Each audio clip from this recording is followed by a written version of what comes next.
Einen wundervollen guten Abend, ihr Lieben zu Hause. Ich freue mich, dass ihr hier seid und euch Zeit nehmt. Und es geht heute um drei ganz besondere Themen. Es geht um dein finanzielles Leben, es geht um deine Persönlichkeit und es geht um deine Gesundheit, die du idealerweise ohne Beschwerden bis ins hohe Alter hast. Und heute will ich mit dir darüber sprechen, wie du genau mit diesen drei Lebensbereichen so richtig durchstarten kannst. Ja, herzlich willkommen. Es bedeutet mir ganz, ganz viel, dass du heute da bist und dir Zeit für dich selber nimmst. Und ich hoffe, du hattest in der vergangenen Woche einmal richtig gute Zeit bis heute und du konntest dich mit all dem, über das wir beim letzten Mal schon gesprochen haben, nochmal intensiver befassen. Und ich mag einmal nochmal zurückspringen in die letzte Woche. In der letzten Woche haben wir unsere 8 wesentlichen Lebensbereiche definiert und für dich nochmal zur Wiederholung. Familie, Partnerschaft, Beruf als die notwendige Basis, die haben wir auch sehr intensiv bearbeitet. Die nächsten 3, mit denen wir uns heute beschäftigen, deine finanziellen Möglichkeiten, deine Persönlichkeit und deine Gesundheit und darüber hinaus noch dein seelisches und die Natur. Also das, was außenrum ist, alles andere Leben, Naturreich, Tierreich, Kosmos, Erde als das Letzte. In dieser Hierarchie, in der wir behandeln, bedingen sich die Systeme untereinander. Also das heißt, wenn deine Basis, Familie, Partnerschaft, Beruf nicht stimmt, können deine Finanzen nicht stimmen, dann wird es für dich schwer sein, deine Persönlichkeit zu stärken, ganz in deine Kraft zu kommen und letztendlich auch ein langes, gesundes und schönes Leben zu führen. Und ja, also wenn du es noch nicht hast, dann bitte schau dir auch die anderen Videos an. Es gibt inzwischen schon 3 weitere Videos. Also wir haben vor 3 Wochen im Prinzip angefangen. Das ist jetzt die 4. Live-Talk und wir haben beim letzten Mal angefangen, wie kannst du aus dieser Krise für dich das Beste rausholen. Also schau dir die anderen Videos noch an, geh auf unseren YouTube-Kanal youtube.kahi.akademie, dann bist du auf unserem YouTube-Kanal und siehst nicht nur die Aufzeichnung, sondern viele, viele anderen wertvollen Inputs für dich auch. Und ich freue mich bei uns auf dem Kanal, wenn du mir einen Kommentar schreibst. Ich beantworte wirklich selbst echt alle Kommentare und wenn du uns ein Like hinterlässt und den Kanal abonnierst, das hilft uns, damit wir besser von Google und YouTube gezeigt werden und ein besseres Ranking bekommen. Danke für deine Unterstützung. So, also heute Finanzen, Persönlichkeit und deine Gesundheit. Ich habe es gesagt, als Basis, damit es mit Finanzen überhaupt klappt, und da mag jetzt der ein oder andere sagen, was haben meine Finanzen mit meiner Familie oder mit meiner Partnerschaft zu tun? Dass Finanzen mit meinem Beruf was zu tun haben, damit können die meisten noch was anfangen. Aber was hat es mit der Familie zu tun, dass meine Finanzen nicht passen oder es für mich schwer ist, finanziell unabhängig zu werden? Der ganz einfache Grund ist, deine Familie ist dein Nest, es ist deine Plattform, es ist deine Sicherheit. Da stehst du sicher auf den Beinen. Wenn deine Familie zerrüttet ist im Energetischen, das heißt jetzt nicht, du musst mit deiner Familie Stress haben. Das kann dir auch alles am Rücken vorbeigehen, was mit deiner Familie ist. Und du kannst für dich auch tatsächlich glauben, nee, da ist alles in Ordnung, das passt schon, was gewesen ist, das vergesse ich einfach. wenn in deiner Familie auf dich geprägt ist, dass ein Zusammenhalt in der Familie nicht machbar ist, dann macht sich das bei dir in deiner Erdung, in deinem Becken, in deinem Wurzelchakra bemerkbar. Und das Wurzelchakra hat nicht nur mit Familie und Basis zu tun, aus der heraus dein ganzes Leben entsteht, deine ersten 7 Lebensjahre sind geprägt im Becken, im Wurzelchakra, sondern es hat auch damit zu tun, wie du mit Macht, Ohnmacht, mit Aktivität und Passivität umgehst und auch wie du mit Geld umgehst. Und nicht nur wie du damit umgehst, auch in welcher Resonanz du mit Geld stehst. Und jetzt, glaube ich, merkst du etwas, was ganz bedeutend für dein Leben ist, wenn es um finanzielle Angelegenheiten geht. Finanzielle Angelegenheiten heißt nicht, ich muss arbeiten wie ein Ochse, damit ich vorwärts komme. Dann müsste das für alle Menschen gelten. Und es gilt eben nicht für alle Menschen. Du kennst selbst Menschen, die Reichtum besitzen, ohne dass sie viel dafür tun. Warum gehörst du da nicht mit dazu? Du hast kein schlechtes Los gezogen, nicht schlechter wie alle anderen. Aber die anderen haben von den Grundlagen vielleicht bessere Voraussetzungen und tun sich leichter. Das heißt, du kannst das, was wir letzte Woche gemacht haben, nicht überspringen. Du kannst nicht sagen, ja, lass mich mit meiner Familie in Ruhe, lass mich mit meiner Partnerschaft in Ruhe, mit meinem Job, ich will Kohle haben. Das geht nicht, wenn diese 3 Bereiche nicht geklärt sind. Und das heißt für dich, schließ Frieden mit deiner Familie. Und nicht nur die, die aktuell lebendig sind, in deinem Umfeld sind, sondern deiner gesamten Ahnenreihe. Schau dir deine Ahnen an. Und wenn du partout nicht weißt, wie, dann direkt hier auf der Internetseite findest du ganz wundervolle KI Life Coaches, die dir gerne helfen, sich das Thema Ahnen bei dir anzuschauen. Und dahinter zu schauen, gibt es tatsächlich noch einen Konflikt in deiner Ahnenreihe? Können wir dort etwas bereinigen? Ist das nicht bereinigt, fehlt dir da der Hinterhalt, die Sicherheit im Leben, die Rhythmik, auch mit finanziellen Mitteln in Verbindung zu stehen. Das Zweite, die Partnerschaft. Partnerschaft ist dasselbe. Partnerschaft ist dann eine gute Partnerschaft, nicht wenn du deinen Partner schaffst oder dich dein Partner schaffst, sondern wenn du deinen Partner unterstützen kannst, dass er wächst und dein Partner idealerweise das Gleiche macht. Partnerschaft, echte Partnerschaft ist eine Partnerschaft des sich gegenseitig Beschenkens. Und dort geht es wirklich um Beschenken. Beschenkst du deinen Partner permanent, ist es dir wichtig, wie es ihm geht, und du bist ein Gebender in der Partnerschaft, dann wirst du in einer Fülle leben, auch im Finanziellen. Bist du jemand, der aus einer Partnerschaft herauszieht, ja, dann wirst du jemand sein, der wahrscheinlich nur schwer in einer Fülle leben kann. Das Prinzip Verschenken erschafft das Empfangen. Ohne Verschenken kein Empfangen.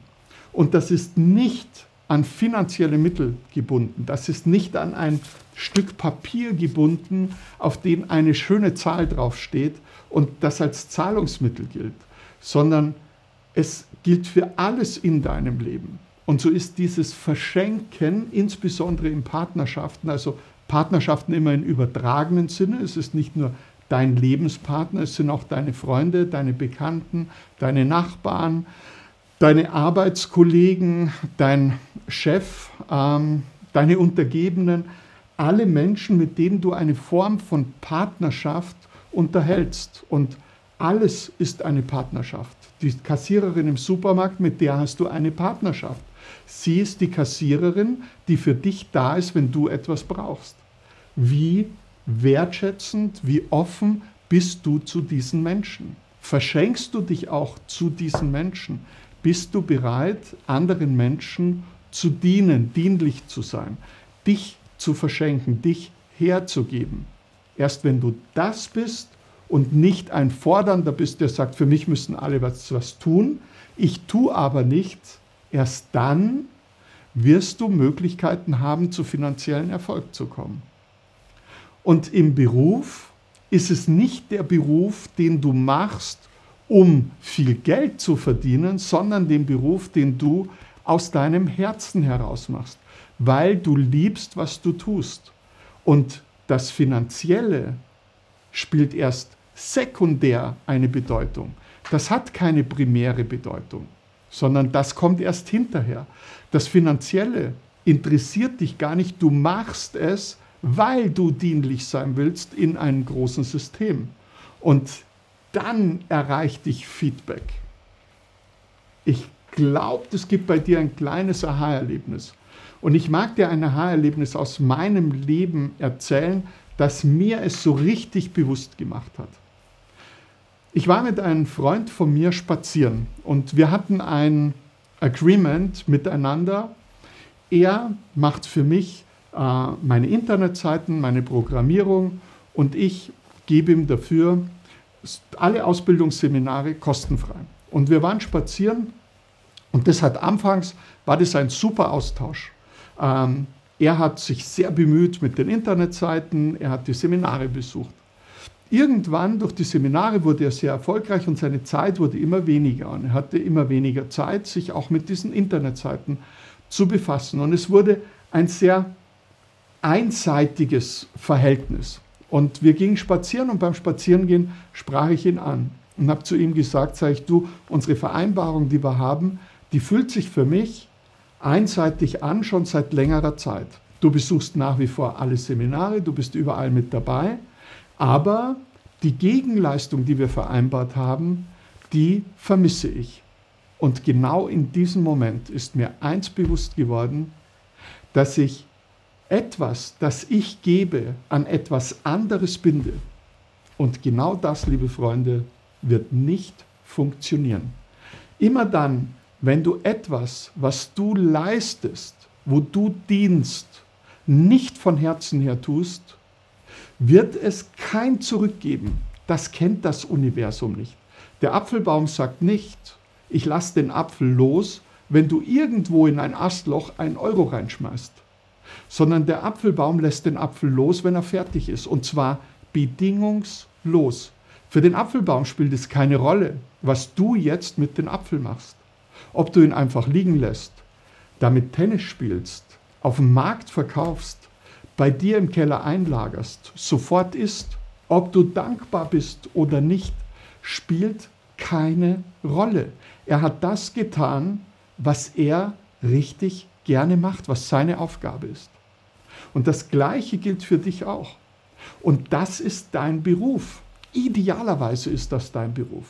Dein Beruf sollte bitte kein Beruf sein, in dem du gehst, aus dem einfachen Grund, damit du am Monatsende deine Miete bezahlen kannst. Weil wenn du das machst, dann wirst du am Monatsende deine Miete damit bezahlen können, Punkt. Aber nicht mehr. Dann wird finanzielle Freiheit bei dir nur schwer möglich sein. Immer dann wird es dann möglich, wenn du wiederum sagst, ich lege noch einen drauf. Ich mache Überstunden, ich suche mir einen Nebenjob, um das zu machen. Und dann vielleicht für dich sogar auch noch sagst, das ist ein scheiß Nebenjob, den mache ich nur, um mir meinen Urlaub zu leisten oder mir eine neue Kamera zu kaufen, mir mein Auto leisten zu können. Dann wird das der Ausgleich. Du bindest es aneinander. Verstehst du, was ich meine damit? Hör auf, Dinge an irgendetwas zu binden. Die Natur ist dafür da, sich permanent, bedingungslos zu verschenken. Und das kannst du in einen Job nicht, den du nicht magst. Das kannst du nur in einen Job machen, der von hier ausgeht. Also dein Beruf ist eine wichtige Schlüsselposition, um in dieser Folge, dieser 8 Lebensthemen überhaupt weiterzukommen. Bleib da nicht stehen, blockier dich damit nicht. Die meisten Menschen fangen hier an, sich richtig zu blockieren. Hier stehst du dir selbst auf dem Weg. Und ja, es ist nicht die leichteste Übung, das für dich Richtige zu finden. Doch jeder von uns hat so etwas wie einen Seelenwunsch, eine innere Seelenaufgabe, etwas, das du jeden Tag tun könntest, ohne dafür Geld zu bekommen. Und ich hatte es letztes Mal mit dem Beispiel kleine Deckchen häkeln angesprochen. Diese Frau ist mehrfache Millionärin mit den Häkeln von kleinen Deckchen. Das ist ihr Herzenswunsch. Was ist dein Herzenswunsch? Den umzusetzen, den als deine Berufung nach draußen zu bringen. Wenn du eine Idee hast, dann glaub mir eins, ich bin Unternehmer, seit ich 17 Jahre alt bin. Ich habe mit 17 Jahren mein erstes Unternehmen gehabt. Und immer, wenn du eine Idee hast, gibt es dafür einen Markt. Du kannst keine Idee haben, ohne dass es dafür einen Markt gibt. Also immer dann, wenn in dir etwas ist, dann gibt es Menschen, die genau das haben wollen. Nur das haben wollen. Und jetzt liegt es an dir, das nach draußen genau zu diesen Menschen zu bringen. Ja, aber das ist für dich so wichtig, dass du in diesen 3 Bereichen richtig auf die Spur kommst, damit es mit den anderen Bereichen klappt. Weil bist du dort nicht happy, klappt es nicht mit finanzieller Freiheit, klappt es nicht mit Entwicklung in der Persönlichkeit, weil du unfrei bist. Du machst Dinge in deinem Leben, die du nicht machen willst. Das hängt wie Kaugummi an deinem Rücken. Das sind die Gummibänder, die dich permanent in dein Leben zurückhalten und dich hoffnungslos kämpfen lassen.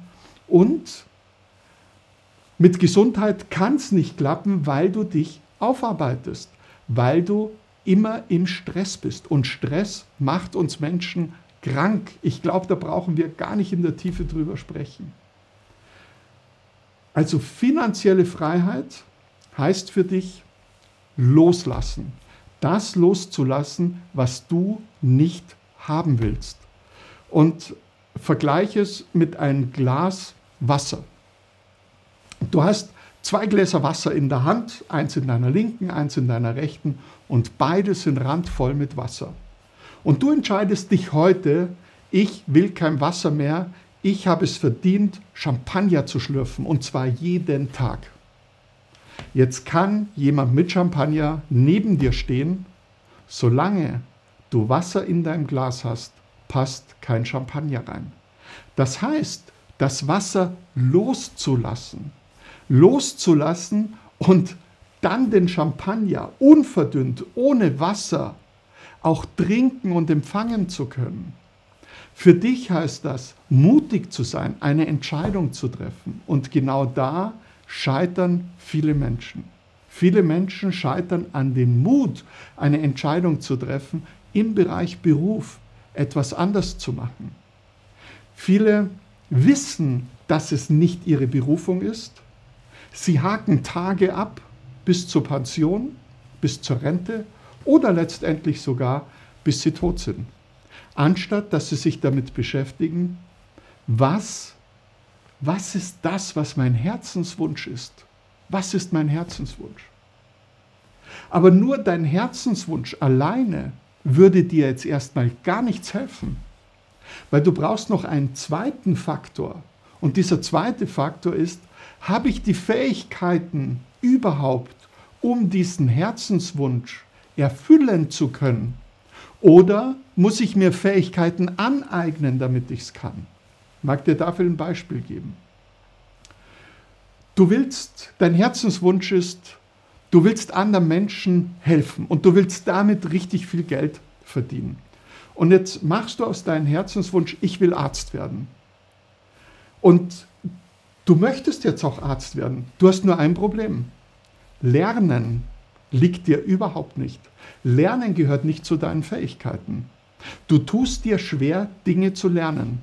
Ohne dass du lernst, auch unnötigen Stoff lernst, wirst du das Medizinstudium nicht oder nur sehr erschwert schaffen. Also es wird dir keinen Spaß machen. Du wirst auf dem Weg zu deinem Ziel, ein erfolgreicher Arzt zu sein, wirst du verzweifeln. Jetzt ist das so wichtig, was ist dein Wunsch? Definier deinen Wunsch. Ist dein Wunsch, Millionär zu sein, viel Geld zu verdienen? Oder ist es dein Wunsch, der Gesundheit zu dienen? Was ist es wirklich? Wenn du sagst, ja, ich möchte schon in dem Bereich Gesundheit, ich will andere Menschen helfen, aber mir ist es wichtig, dass ich darin total erfolgreich bin. Ich will da nicht ein Arbeiter sein, ich will nicht im Krankenhaus arbeiten, ich will kein Pfleger sein, ich will dann schon der Chef sein. Dann schau dir doch an, wenn deine Fähigkeiten schon nicht das Lernen sind, was sind denn deine Fähigkeiten? Wenn deine Fähigkeiten zum Beispiel sind, dass du gut organisieren kannst, dass du unerschrocken bist, dass du mutig bist und auch Dinge probierst, warum gründest du kein Heilzentrum, in dem Ärzte und andere Therapeuten miteinander arbeiten? Vielleicht liegt dir das, unterschiedliche Berufe in einem System in etwas Neuem zu integrieren, den Mut zu haben, das auf den Markt zu bringen und daran richtig Spaß zu haben, dann ist der Erfolg vorprogrammiert. Merkst du, was gerade passiert? Du schaust dir genau an, was ist mein Seelenwunsch, und den schaust du dir genau an. Was ist wirklich mein Wunsch? Und es ist nicht verwerflich, wenn dein Wunsch ist, sehr erfolgreich zu sein, viel Vermögen zu besitzen. Ist überhaupt nicht verwerflich, aber sei ehrlich zu dir selbst.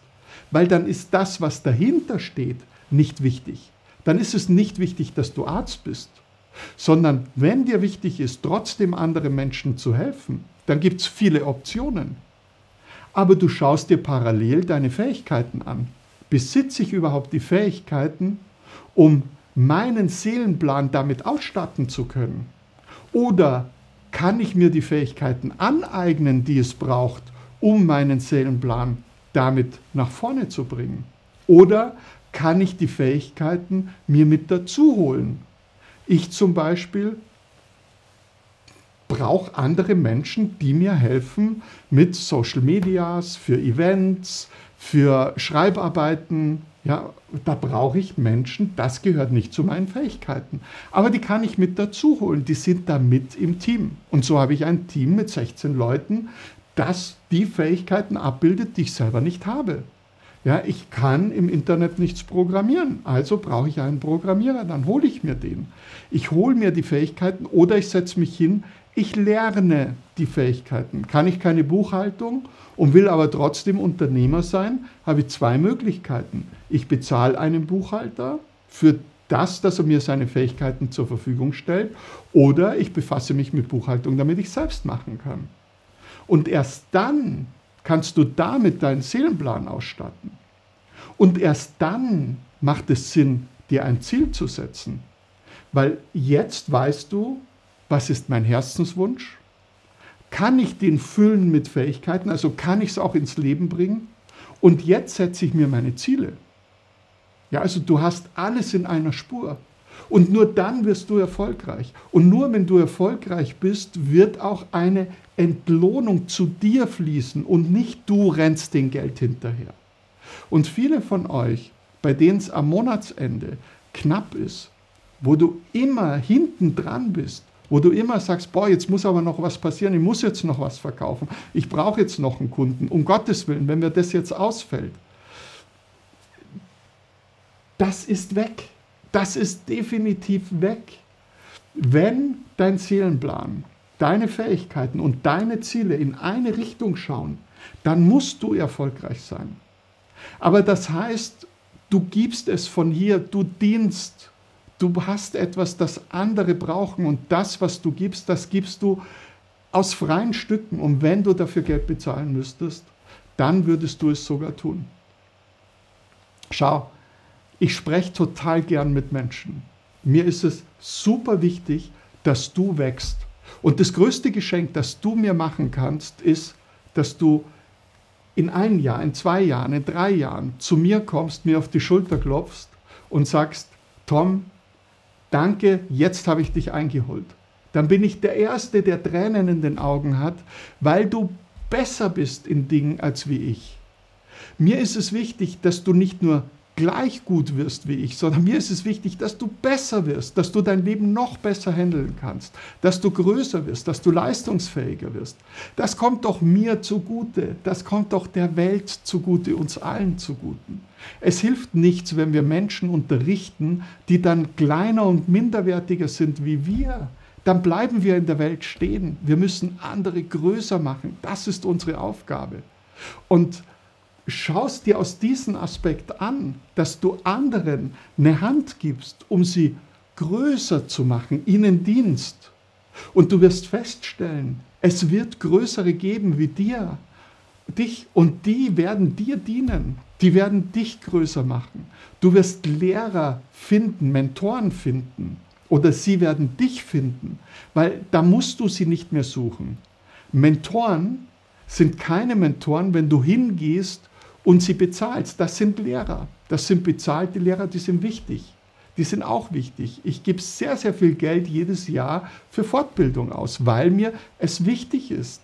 Aber ich habe Mentoren, die sind einfach da. Die reichen mir eine Hand und denen ist es wichtig, weil sie in mir was sehen, mich größer zu machen. Und ich bin gerne Mentor für andere und mache andere größer. Aber ich entscheide, wen ich größer mache.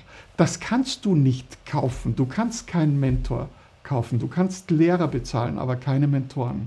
Die finden dich, aber die finden dich dann, wenn du selbst auch ein Mentor bist. Ich war vor vielen Jahren, das ist, glaube ich, 25 Jahre oder ein bisschen länger sogar noch her, in Japan. Ich war 3 Monate in Japan, ein bisschen mehr wie 3 Monate.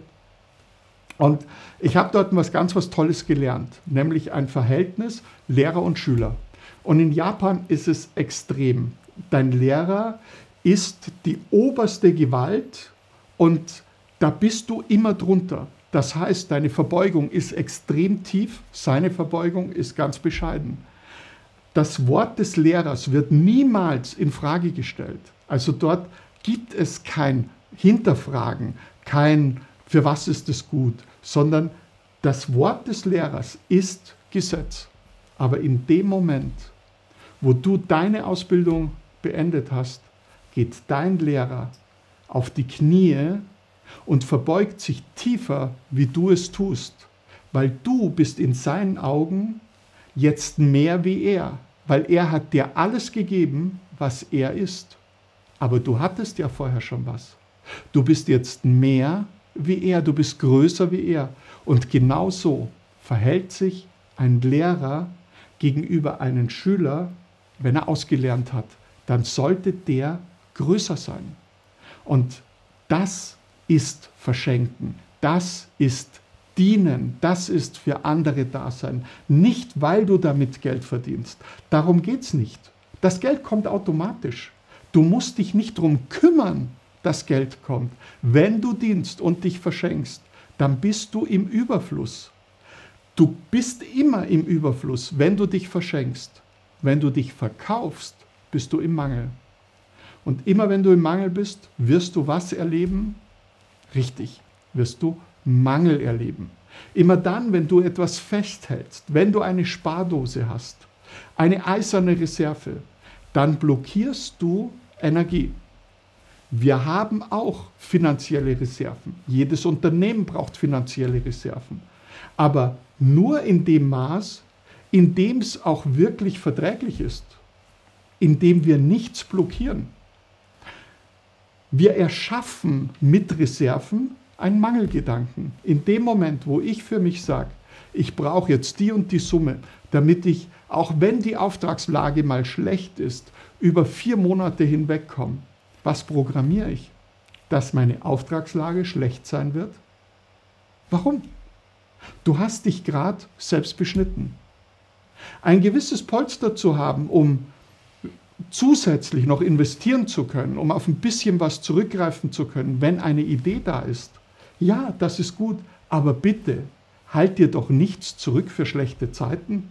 In dem Moment hast du gerade schlechte Zeiten und Mangel produziert.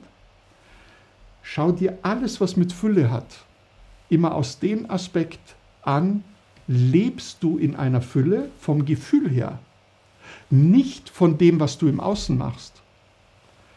Wenn du dir die reichsten Menschen dieser Erde anschaust und nehmen wir Mark Zuckerberg zum Beispiel, junger Mann mit Facebook, sehr, sehr vermögend geworden, Billionär oder Milliardär und schau dir an, wie er rumläuft. Mark Zuckerberg hat teilweise 2 oder 3 Tage lang das gleiche T-Shirt an. Nicht, weil er 10 davon hat, er hat das gleiche T-Shirt an. Das spielt für ihn keine Bedeutung. Wenn du in guten Hotels bist, dann erkennst du die reichsten Menschen im Hotel immer daran, dass die am wenigsten mit irgendwelchen Marken behangen sind. Das siehst du vielleicht mal an der Uhr, aber ansonsten haben die normale T-Shirts an, normale Flipflops, eine normale Jeans. Das spielt für die keine Rolle. Das sind nicht die Zeichen, reich und vermögend zu sein. Reich und vermögend bist du hier. Also wie fühlst du dich hier? Du musst dir jetzt keine Markenklamotten kaufen, um zu sagen, ja, seht's, ich hab's geschafft. Du brauchst das Auto nicht. Ja, ich kenne ganz viele reiche, erfolgreiche Unternehmer, die haben gar kein Auto. Die fahren nicht Auto. Die fahren tatsächlich mit der Bahn oder sie fahren mit dem Taxi oder sie haben einen Fahrer. Aber die fahren nicht Auto. Die kaufen sich auch keinen Lamborghini. Warum? Die haben das Geld dafür, aber die würden eh nicht damit fahren. Der nimmt nur Platz weg. Ja, also das brauchst du nicht, um für dich das Gefühl zu haben, oh, ich bin reich. Viele glauben oder viele sagen auch, lebe, als wärst du vermögend. Aber nicht im Außen. Du sollst dich doch bitte nicht verschulden oder dir eine Fake Louis Vuitton-Tasche kaufen. Nein, lass es. Du brauchst keine Louis Vuitton-Tasche, um nach außen zu signalisieren, ich bin reich. Wenn du vermögend sein willst, dann sei hier vermögend. Und das kannst du nur, wenn du nicht im Mangel denkst. In dem Moment, wo du im Mangel denkst, bist du hier unvermögend, nicht vermögend. Ja, verstehst du, was ich dir damit sagen mag? Das ist ein Mind-Switch. Und dieser Mind-Switch ist, ich verschenke mich, ich diene und das aus vollem Herzen in dem Bereich, in dem ich gut bin, in dem ich meine Fähigkeiten zu meinem Seelenplan packen kann und meine Ziele danach ausrichte. Und jetzt verschenke ich mich. Ich tue jetzt alles, um anderen damit zu dienen, größer zu werden und zu wachsen. Und dafür, ja, sagst du natürlich, ich habe standardmäßig verlange ich das und das. Ist dir das möglich oder nicht? Ja, unsere Seminare haben auch einen Seminarpreis, damit sich die Menschen ungefähr orientieren können, ja, um was geht's, um wie viel muss ich kalkulieren. Aber ich habe noch nie jemanden abgelehnt. Ich habe noch nie in einem Seminar jemanden abgelehnt, der gesagt hat, du, ich kann das Geld gerade nicht aufbringen. Wir finden immer eine Lösung. Weil ich schaue mir dann an, welche Fähigkeiten hat dieser Mensch. Hat er vielleicht Fähigkeiten, die ich brauche? Kann ich die Fähigkeiten einsetzen? Dann sind mir die Fähigkeiten vielleicht manchmal sogar lieber, als wie wenn er Geld bezahlt. Würdest du jetzt ein App-Programmierer sein und würdest sagen, boah, auf deine Seminare habe ich richtig Bock, aber ich habe die Kohle nicht für die gesamte Ausbildung 3.000 € zu bezahlen, dann, ja, programmier mir eine App. Ganz toll. Ja, besuch die Seminare, programmier mir eine App. Dann ist das gut. Ich brauche deine Fähigkeiten. Ja, und du möchtest das Seminar haben. Aber sprich doch mit den Leuten. Ja, also etwas aufzurufen ist gut, damit andere wissen, woran bin ich. Aber ich mache das Seminar doch nicht, um deine 3.000 € zu bekommen. Das ist für mich notwendig, um meine Mieten zu bezahlen, um weiterentwickeln zu können, um andere Menschen wiederum unterstützen zu können, um andere Dinge vorwärts bringen zu können. Ja, dafür brauche ich auch Geld. Aber das ist nicht meine Triebfeder. Meine Triebfeder ist, dass du hinterher dein Leben rockst. Und das ist so wichtig. Und wenn du da bist, dass du für dich sagen kannst, ich verschenke mich ab heute, ich bin jetzt hier, ich verströme mich, ich bin in meinem Element, ich kann meine Fähigkeiten nutzen und ich habe Ziele. Jetzt geht es mit deiner Persönlichkeit voran. Weil jetzt bist du eine Persönlichkeit, die auch wirklich eine Persönlichkeit ist. Jetzt bist du jemand, der den Raum verändert, wenn er betritt. und nicht jemand, der den Raum verändert, wenn er ihn verlässt. Es gibt Menschen, die, wenn einen Raum verlassen, erlebt dieser Raum ein Erwachen. Und es gibt Menschen, die kommen in einen Raum und der Raum erwacht. Aber das sind Menschen, die sind schon bei sich. Die haben ein starkes Fundament. Da passt es mit der Familie. Die haben einen Rückhalt. Die können sich jederzeit fallen lassen, weil die wissen, ich habe jemanden, der hinter mir steht. Die sind ehrlich in ihren Partnerschaften. Die Partnerschaften sind für diese Menschen total wichtig. Da sind die ganz ehrlich damit. Die haben keinen Beruf oder keinen Job. Die gehen dem nach, was sie jeden Tag auch wirklich machen wollen. Du musst mir keinen Wecker stellen. Glaub mir eins, ich stehe freiwillig auf, weil ich will diesen Job machen. Ich will hier sein. Ich will jetzt mit dir sprechen. Und es ist mir egal, was da hinten dabei rauskommt. Für mich ist wichtig, dass du vorwärts kommst. Für mich ist gesorgt ganz automatisch. Ich muss mir keine Gedanken machen. Ich muss dir hier nichts verkaufen. Ja? Und das macht mit meiner Persönlichkeit etwas. Meine Persönlichkeit, ich bin mir sicher in meinem Leben, ich habe keine Angst. Ich habe keine Angst, dass mein Unternehmen morgen nicht mehr funktioniert. Die habe ich nicht. Weil dann wird sich etwas anderes finden. Ja, das Schlimmste, was ich verlieren kann, ist, ich verliere Besitz. Aber ich verliere doch mein Leben nicht. Ich kann doch nur Besitz verlieren. Ich halte keinen Besitz fest. Der ist angenehm, wenn er hier ist, und das ist okay, wenn er wieder weg ist. Ja, dann ist er weg. Das ist Persönlichkeit. Jetzt kannst du wachsen, jetzt kannst du dich weiterentwickeln. Und wenn du da bist, dann musst du für deine Gesundheit schon gar nicht mehr so viel machen. Weil das Leben ist einfach nur geil, wenn du in der Früh aufstehst, und das Leben ist geil, wenn du abends ins Bett gehst. Und dann fällt dir der letzte Punkt, den du jetzt noch brauchst, überhaupt nicht schwer. Und das ist die Zauberformel für alles, wenn du schon da bist. Die wirkt aber erst auch hier, auf dieser Ebene. Wenn du dich verschenken kannst, wenn du deine Fähigkeiten in die Richtung deines Seelenplans oder deinen inneren Ausdruck bringst und daran deine Ziele ausrichtest, dann ist es die Dankbarkeit. Eine echte, ehrliche Dankbarkeit für jeden Moment in deinem Leben. Richtig tiefe Dankbarkeit zu empfinden. Dankbarkeit für all die Wunder und all die Geschenke, die dir permanent, wirklich permanent, jeden Tag, andauernd begegnen. Und du wirst in der Lage sein, alles das auch zu merken, festzustellen, dass es wirklich da ist, dass du andauernd beschenkt wirst. Und je mehr du beschenkt wirst, je mehr wirst du andere beschenken. Und das macht Leben aus. Und dann, Dankbarkeit ist die Vorstufe zur Liebe. Dankbarkeit heißt glücklich sein. Dankbar sein heißt, ich bin erfüllt, ich habe alles. Wenn ich nicht erfüllt bin, kann ich nicht richtig dankbar sein. Also bist du erfüllt mit Dankbarkeit. Was machen deine Zellen? Deine Zellen sind riesige Smileys. Die lachen permanent. Ja, und jetzt reden wir von 100 Billionen Körperzellen. 100 Billionen Körperzellen. Bei einem Menschen, der dankbar ist, klopfen sich 100 Billionen Körperzellen permanent auf die Oberschenkel und schmeißen sich weg vor lauter Lachen und Fröhlichsein, weil es so mega geil ist, was da draußen passiert, jeden Moment in deinem Leben.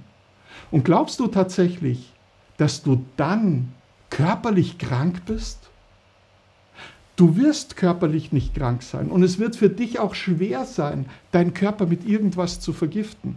Du wirst aufhören, ganz automatisch zu rauchen. Du wirst aufhören, Alkohol zu trinken. Du wirst aufhören, Dinge zu tun, die deinen Körper nicht gut tun, weil du dich, das Leben, das Gesamte einfach mal viel zu gern hast, als dass du es kaputt machst.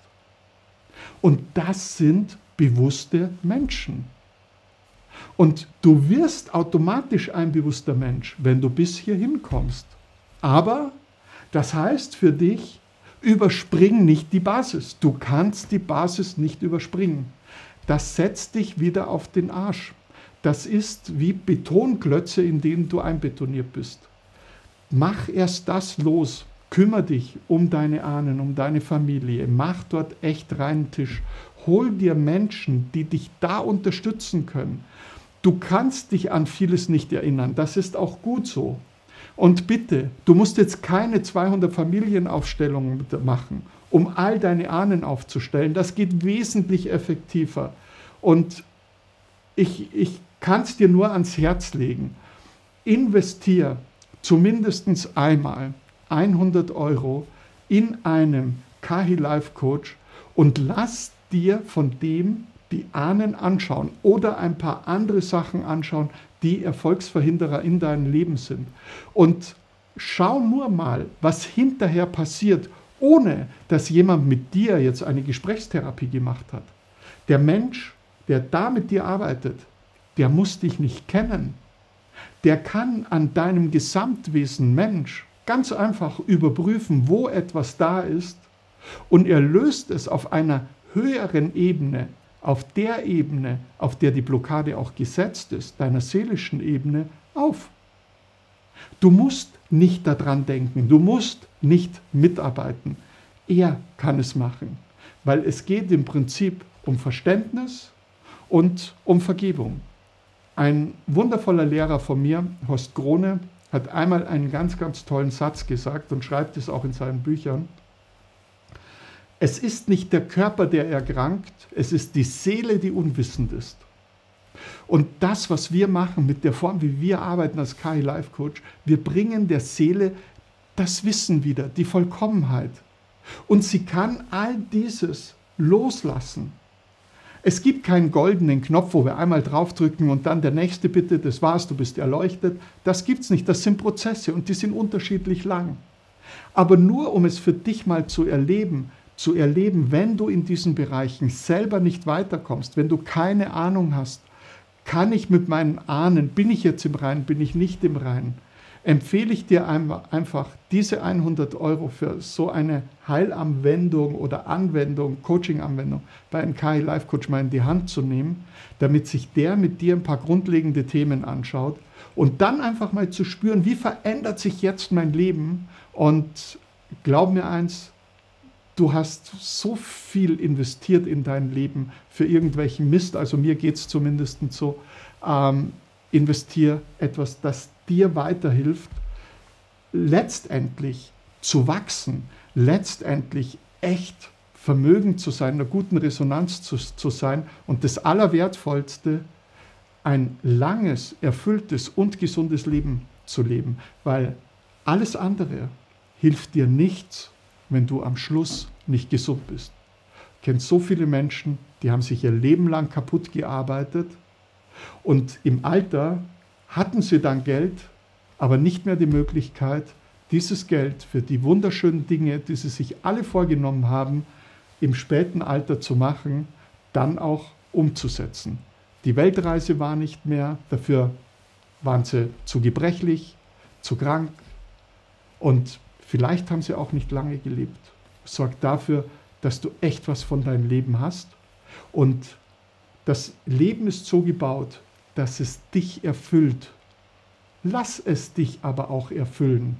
Mach dein Leben so und bereite dich so darauf vor, dass das Leben zu dir kommen kann.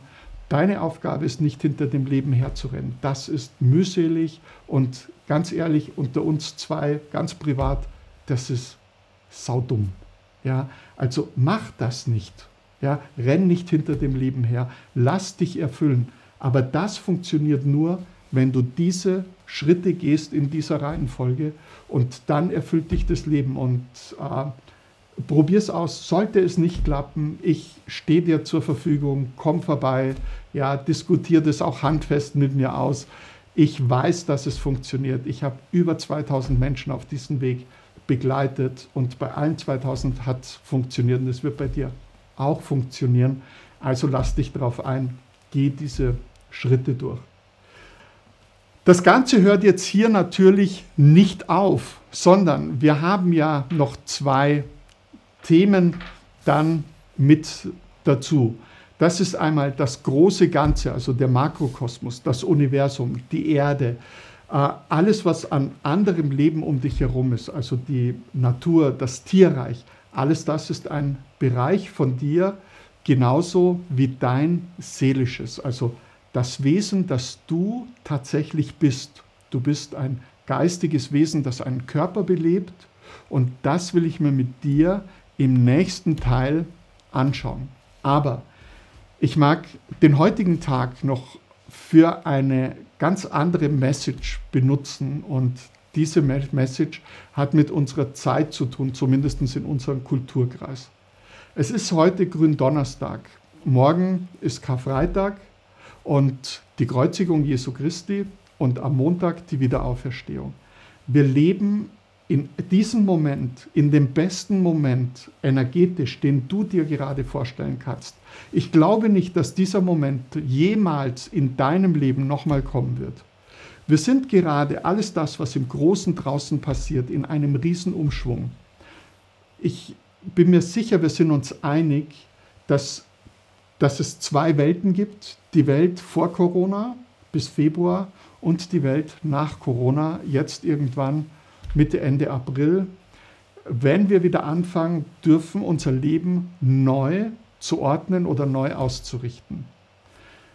Und du bist jetzt in der Osterzeit, in der das mühselige Leben des Jesus Christus als Mensch nicht verstanden worden zu sein, was er eigentlich für ein Geschenk hier auf die Erde bringt, bis zur Wiederauferstehung, also zum Erwachten Jesus Christus wieder, der wieder auferstanden ist von den Toten, einen großen Wandlungsprozess, einmal in der Jahreszeit, in der wir gerade sind, und im Kosmischen, im Großen. Diese Energie kriegst du nicht nochmal. Und ich mag dich einladen, das ist nicht die Wiederauferstehung Jesu Christi. Diese 4 Tage sind die Wiederauferstehung von dir. Und nutz diese 4 Tage. Diese Energie ist unglaublich wertvoll für dich. Diese 4 Tage können dir so viel Klarheit bringen und so viel Energie, dass du hinterher, ab Dienstag, das auch wirklich auf den Weg bringst. Doch das setzt für dich voraus, dass du dir 3 Fragen beantwortest. Und diese 3 Fragen sind so wichtig, damit du deinen Seelenplan, deinen Seelenwunsch auch definieren kannst.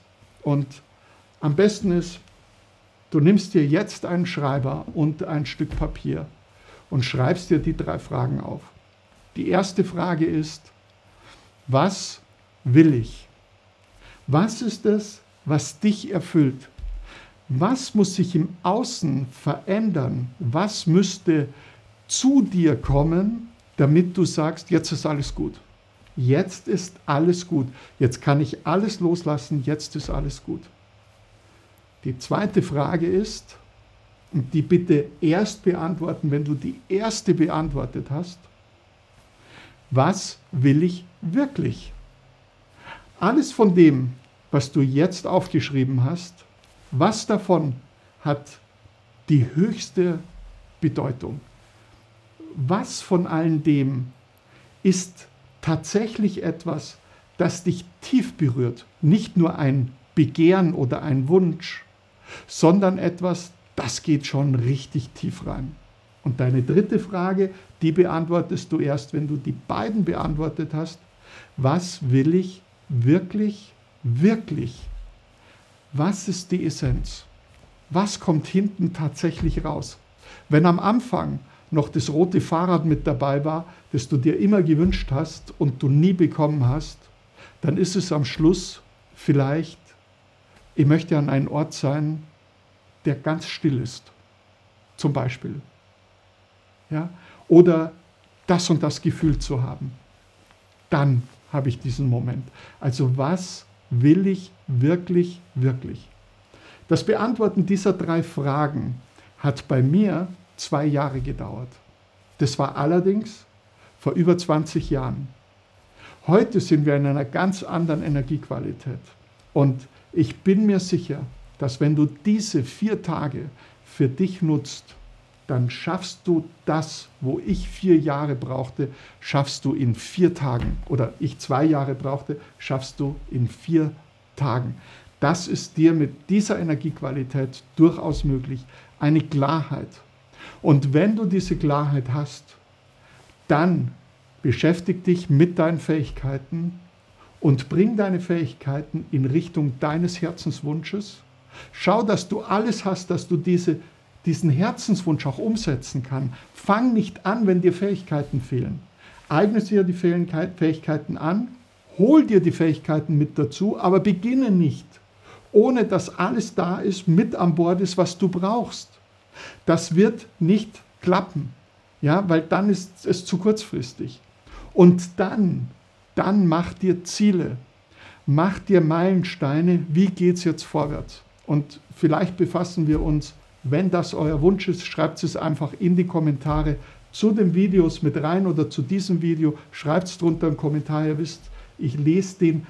Schreib einfach rein, ja bitte mach mal eine Live-Talk über Zielplanung, über Visionen und Zielen. Wie mache ich das am besten, dass es auch wirklich funktioniert? Dann mache ich das gerne für euch. Aber schreibt sowas einfach unten in den Kommentar mit rein.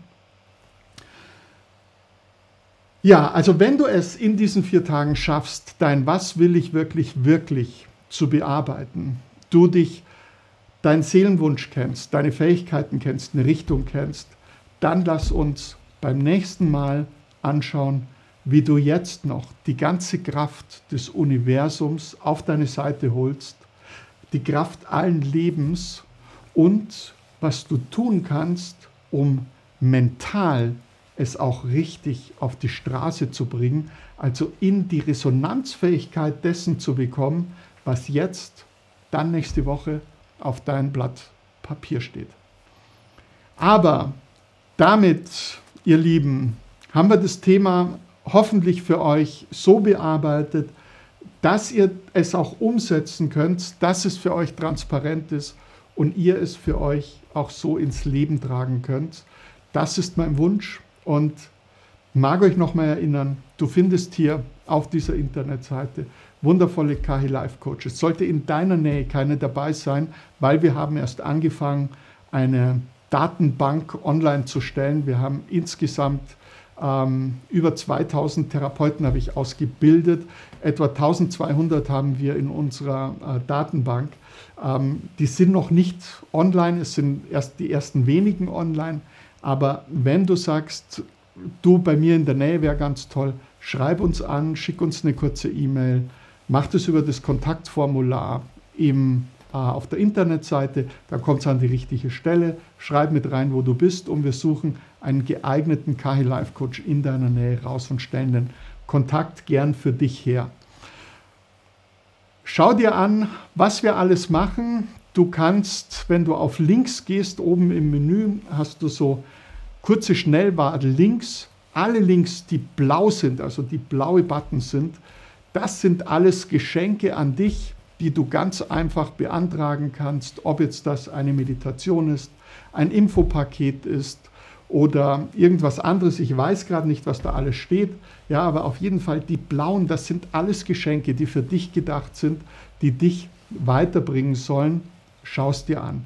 Das, was im Violett dann darunter sind, das sind unsere nächsten Kurse, die stattfinden. Da ist übrigens ein wundervoller dabei, da geht es um Partnerschaft.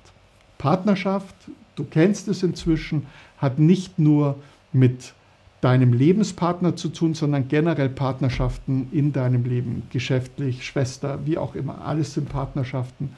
Wie mache ich mich und mein Leben fit für Partnerschaften, wenn das für dich was ist? Sensationell, und ich mache das nur maximal einmal im Jahr bis alle 2 Jahre und ja, also schau es dir an und vom Termin her passt es, dass wir es wieder machen dürfen, auch als Seminar. Wir sind ein Verein, es ist dann eine Vereinsversammlung und keine öffentliche Veranstaltung. Somit dürfen wir unsere Veranstaltungen machen.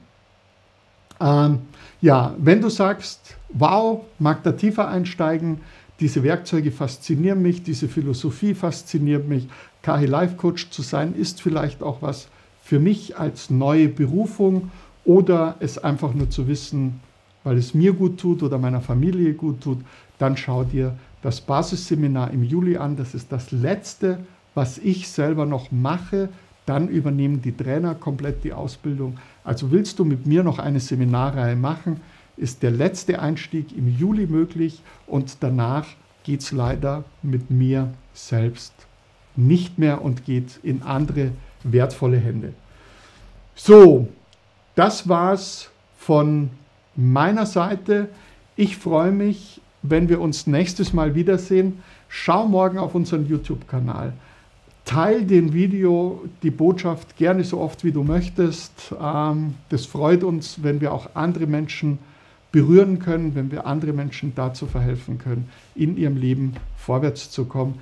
Deswegen sind wir hier und das ist das, wo wir alle als Team gerne für dich und allen anderen dienlich sind. Ich sage nochmal danke, danke, danke, dass du da gewesen bist. Es hat mir sehr, sehr viel bedeutet und wünsche dir ein mega tolles, freudiges Osterfest im Rahmen deiner Lieben und vor allen Dingen schau, dass du in dieser Zeit die Qualität nutzt, dein Leben neu zu ordnen, damit es deine Auferstehung wird. Bis bald, dein Tom Peter.